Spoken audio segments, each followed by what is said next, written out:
Bukod sa pagiging popular para sa mga mamimili tuwing Christmas season, malaki rin ang ginampanan ng Tutuban Mall sa ating kasaysayan.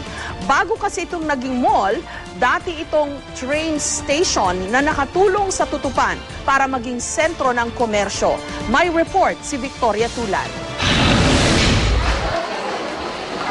Sa Maynila, landmark ng maituturing ang Tutuban Mall na isa sa pinakadinadayong pamilihan sa lungsod, lalo na tuwing magpapasko. Pero sa pagkasunog nito ngayong araw, ang mga tindera na dapat sanay abala sa pag-aayos ng orders ng kanilang mga suki para sa Kapaskuhan, hindi magkamayaw sa pagsasalba ng mga gamit. Tiyak daw kasi naaabot sa 100,000 piso ang kanilang pagkalugi. Kasi gaya po ng mga buyer namin, nagte-text po na kailangan ikunin nila yung mga pasadya namin. Paano po namin kung ganito po ang nangyari sa amin? Malaki po nawala sa amin. Talagang lahat kami nagpanik. Wala, hindi namin alam paano. Magulo pa yung mga utak namin lahat.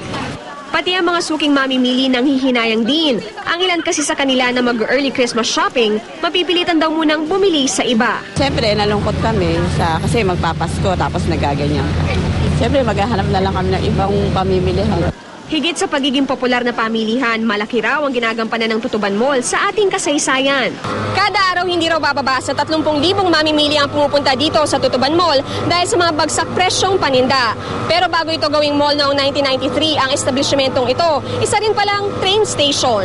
Sa mga larawang ito na kinunan noong panahon ng mga Amerikano, makikita ang naturang istasyon ng tren na sinimulang itayo noong 1887. Ayon sa pamunuan ng Tutuban Mall, naging sentro ng komersyo ang Tutuban dahil sa estasyong ito. Dito kasi binabagsak ang mga produktong ititinda sa Divisoria, Binondo, Santa Cruz at Quiapo. Hindi nga naglaon ginawang mall ang dating kinatatayuan ng istasyon.